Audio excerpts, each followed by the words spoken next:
We will have a diversity of topics, and the first speaker will be Dr. Julian Barker on learning to lead in healthcare. So, Julian, please. You hear me okay? Oh, that's better. So, my 11-year-old son Benji said to me the other night, "Oh, Dad, you're not talking about leadership, are you? That is so boring. You need to tell some intensive care jokes." I said, "Benji, I don't know any intensive care jokes." He said, "Well, what about the one about the hydrogen ions?" I said, "What's that?" He says, "Two hydrogen ions go into a bar, and one says to the other, 'I think I've forgotten something.' The other one says, 'Not your wallet.' He says, 'No, I think I've lost an electron.' The other one says, 'Are you positive?' I said, "Benji, I cannot tell that joke. That is dreadful." So, 3 things I want to say. First of all, an apology for my son's sense of humour. I will have a word with him. Secondly, thank you to Veerapan for asking me to talk. It's very nice of him. And thirdly, an acknowledgement to a chap called Simon Sinek, who some of you may have heard of, but he's a kind of leadership talker, and you can see his videos on YouTube, and much of what I'm going to say comes from him. So, leadership. It's very difficult to have a discussion about leadership without a definition of what a leader is.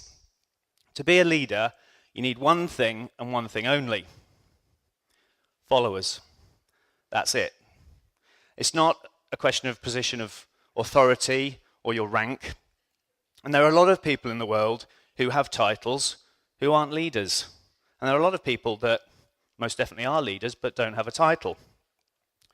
So the next question is, what's a follower? Well, a follower is somebody who chooses voluntarily to go in the direction that you set. So how do you get people to follow you? That's the challenge. Essentially, it all boils down to 2 methods. And the first of those is manipulation. Now, we manipulate people all the time. This is the carrot and stick approach, and it's very, very common. If I want you to do something, I set the task, I give you a reward, monetary bonus, whatever it is, some sort of bounty, and guess what? You do what I ask. Fear is an extremely good manipulator. Ask any dictator. Peer pressure. Why aren't you having a drink? Everybody else is doing it. Why aren't you? And also aspirational messages, almost like celebrity endorsements. You know, you too can have a body like this in 6 weeks. Not like this, but Arnold Schwarzenegger or whatever. So manipulation, we use it all the time. And does it work? Yes, absolutely it does. But over time, it costs more and more money. But a bigger problem than that is it doesn't breed any trust, and it doesn't breed any loyalty. Now, to breed trust and loyalty, you need to look at the second way of getting people to motivate people, and that is to inspire them. How do you inspire somebody? Inspiration comes from appealing to people's emotions, getting them to feel good about what you want them to do. Let me give you a scenario. Let's say we're all on a big boat trip. The boat sinks, and we're all stranded on a desert island. So here we are, we're all on the beach, and the challenge is how we're going to get off the island. So somebody stands up and says, "I will be the leader." Okay, we like that. We're social animals, we like leadership, that's good. He says, "Who's got ideas?" You. You think we should look for food? You. You think we should build a boat? You think we should build a shelter? That's very good. Right, let's take a vote. At the same time, another chap stands up and says, "Excuse me, just as we were coming into the beach, I saw some smoke on the west side of the island coming up from over the trees, and there were some tall masts coming out from above the trees. I think there's a fishing village over there. Now, if we can get to that village, I think we can find help. Now, it'll be difficult because we've got to get over rivers and trees and gut through forests. I'll need some help. Some of you will have to help me. If you don't want to help, that's fine. When we get to the village, we'll come back and get you." So my question is, who are you going to follow? Who are you going to follow? I hope, like me, you think it's the second chap. Now, we have no proof that the fishing village exists. There's no photos, there's no maps, nobody else saw it. All we have is this guy's absolute conviction and his belief that the fishing village exists, and his ability to put that world that we can't see, to put that into words. And because of that, we may even take personal risk to get to this fishing village. So we do. So we cross rivers and hills, and it's hard, and we're cutting through forests. And we get there, and there's no fishing village. Did he lie? Were we conned? He says, well, I believed that there was a fishing village, but maybe that doesn't matter anymore, because look what we could do as a group. Look what we've achieved. We've gone through hardship, and we've got over through the rivers and over the mountains and through the forests and cut through the trees. We can achieve a lot together. And actually, if we can get here on this island achieving all that, we can get anywhere on this island. So what I'm saying is, ironically, our ability to survive depends on our ability to work together and to form teams. So how do you inspire people? How do you get that sort of feeling? Well, as it happens, we have our own inbuilt incentive systems that we've had for thousands of years that actually make us do the things that we need to do in order to survive. Have you ever thought how strong the drive is to eat or to procreate? Bet you've thought about the second one. So we have these inbuilt mechanisms that make us want to repeat behaviors that we know are in our best interest, and we avoid those behaviors that we know are not in the interest of the survival of the species. And the way that we're incentivized to repeat behaviors is because they make us feel good. I hope you weren't shooting at me. So, in terms of feeling good, we know that if you feel proud, that if you've had some major achievement, and the tribe recognizes your status, if your status goes up, it kind of makes you more appealing to the opposite sex. And that's a good thing, because it leads to survival of the species. Now, these neurochemical guidance systems that we have exist deep in our limbic brains, okay? And your limbic brain, which has evolved over thousands of years, is a bit more basic than your cortical kind of processing bit. And you can't do anything about how your limbic brain operates. Your brain is continually flooded with these different chemicals to try and make you feel good. Now, your cortical brain doesn't speak to your limbic brain very well. Your limbic brain doesn't do language. It doesn't really understand language and spoken word. And this leads to some rather strange ways of describing our emotions sometimes. Why is it we say, I feel like I've forgotten something? Or I have a feeling in my water or in my bones. Well, there is no part of your gut or your bones or your heart that is responsible for decision making.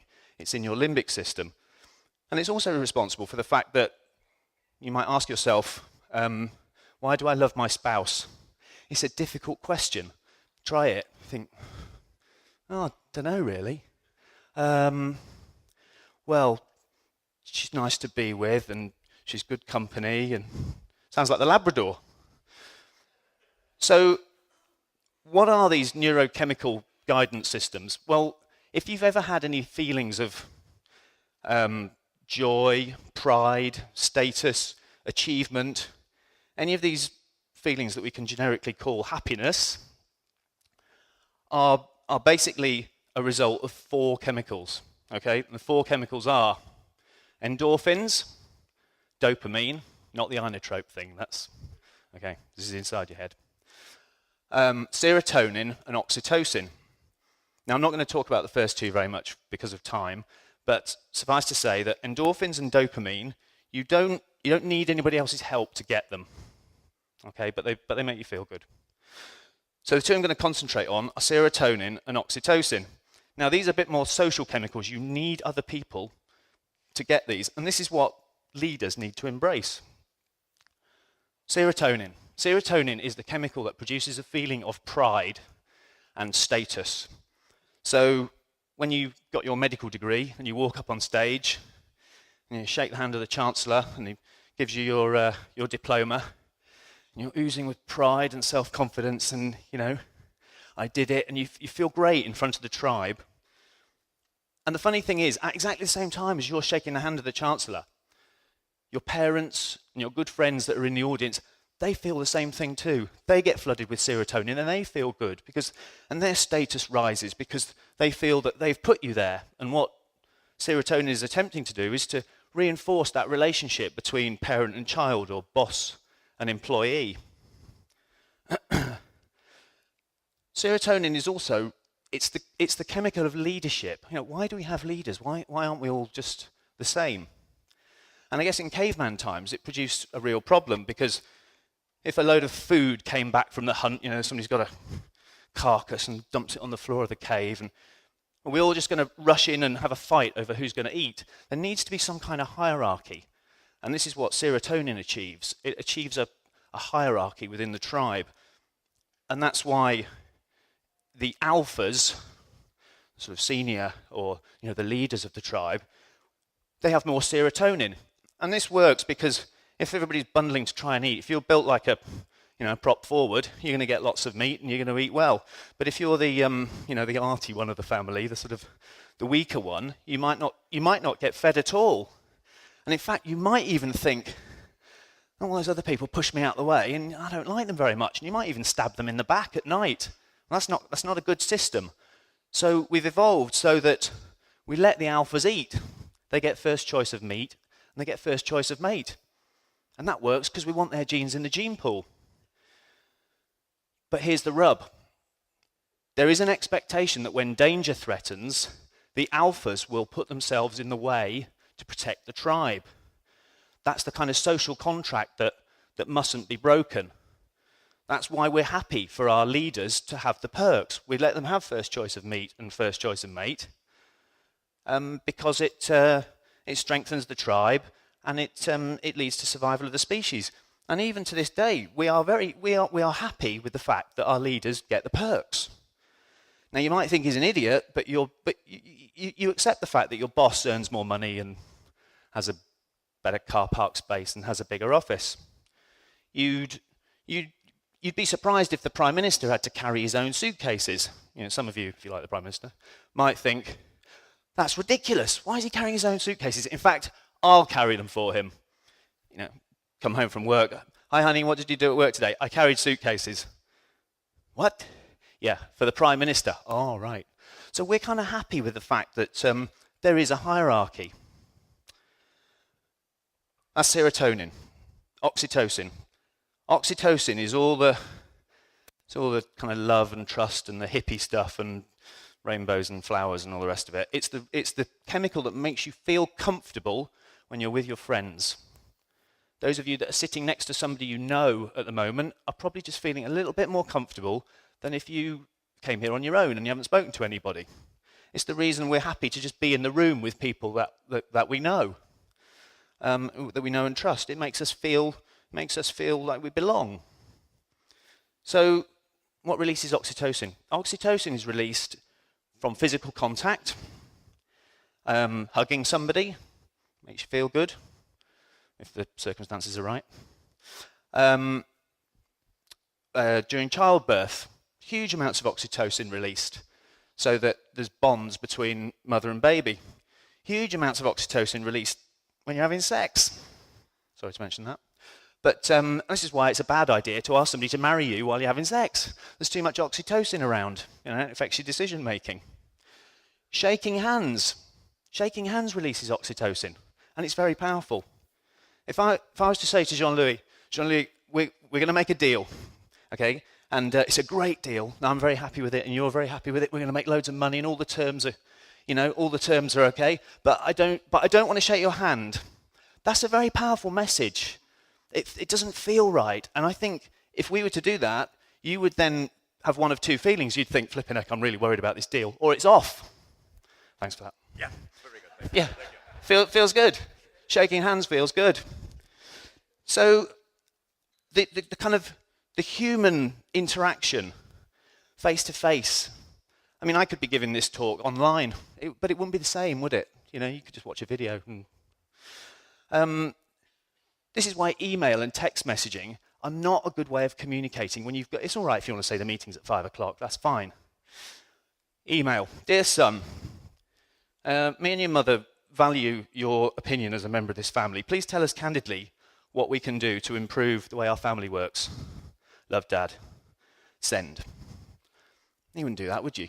You'd walk across the landing, you'd sit on his bed, put an arm around him, say, son, me and your mother really value your opinion as a member of this family, and please tell us candidly what we can do to improve the way our family works. Same words, same sentiment, completely different. Oxytocin. So, oxytocin and serotonin are getting us to work together. We survive better as a species if we work together. If you get ostracized from the tribe, caveman times, you're more likely to die. We need to work together. And this feeling of belonging and togetherness is really important. I can prove it. Who here is from Manchester? Anybody from Didsbury? Okay. So, do you know everybody in Manchester or everybody in Didsbury? No. So if you go to Paris and you're on the Paris metro and you hear a Mancunian voice behind you, you turn around and say, hey, where are you from? Say, I'm from Manchester, and I'm from Didsbury. No way, me too. And you're best mates. Just like that. So there's this kind of feeling of belonging and commonality. And if they were then to say to you, oh, do you know what, I went to a great restaurant last night, you might be a bit more inclined to trust them because you've got that sort of trust and belonging that you're kind of from the same community. But if you bumped into somebody on the Champs-Élysées, some French guy just bumped into you and says, hey, monsieur, you should try, sorry about the French accent, you should try the restaurant of Monsieur Bertillon sur la rue de Napoleon or something. You'd think, that's a bit odd. But actually, he'd probably know the restaurant better than the guy from Didsbury. So this feeling of belonging is very, very important. And when we feel that we belong in our tribe and in a group, and it's the same in your organizations at work, in your department, when you feel like you belong, you feel safe, okay? You feel like you're within a circle of safety, that people are going to look after you, and that you'll look after them. And when we feel safe, we are much more inclined to explore, to innovate, to experiment, which requires failure. And you know that if you fall down, somebody's going to help you up, watch your back. Okay, you know, the team functions. And in times of hardship, great organizations and great departments stick together. Okay? So this feeling of safety is very, very important. But to have that feeling of safety, it's all about trust. So how do you get that feeling of trust? And how long does it take to build it up? Well, there's only one machine that's very good at measuring trust, and that's a human being. And if you... dry mouth. How's my time? 1 minute. Trust. If I had a friend that went on a date last week, and he came back and said, fantastic date, I'm getting married. Oh, she's absolutely wonderful. Say, don't you need to go on a few more dates first? Don't you think you ought to sort of give it a bit more time? No, I'm in love. We're getting married. I've got another mate who's been with the same girl for 7 years. So why aren't you married? What's wrong? He says, what I'm telling you is that I know that building trust takes more than one date and it takes less than 7 years, but I'm not sure how long. So, in summary, I'm overrun, I think. As a leader, you need to work on building the environment where trust and belonging and pride and people being valued are brought to the fore. That's what you need to build on. So to be a leader, it's about self-sacrifice. It's about putting yourself out for the tribe. It's about looking after the person to the left of you and the person to the right of you. That is what leadership is. Thank you.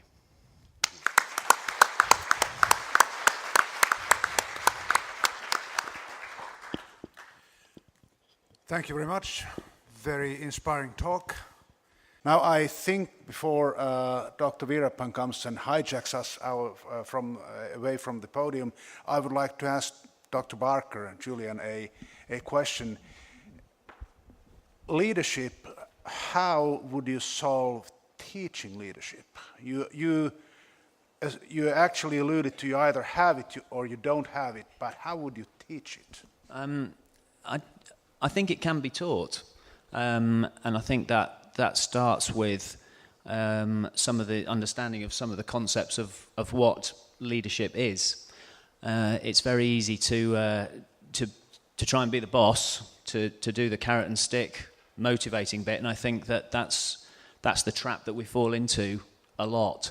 Particularly in healthcare as well, and to pay people to do extra work that is complex doesn't produce the right results. That's been shown time and time again. So I think it can be taught, and in fact a good example of how it can be taught is the military, because they are taught. I understand that when they turn up at boot camp on day one, it's all me. I'm going to be the biggest and the best. But over time, and it doesn't take them very long, 6 or 8 weeks, they go on courses where they have to help each other. Otherwise, they cannot complete their training. So very quickly, they're taught that it's all about we and us and together, and it's not me, myself, and I. So yes, it can be taught. Okay, thank you. I think we have to cut off here because we need to go not to the boot camp but to the lunch. So I thank the audience, I thank the speakers. Thank you very much. Great talk.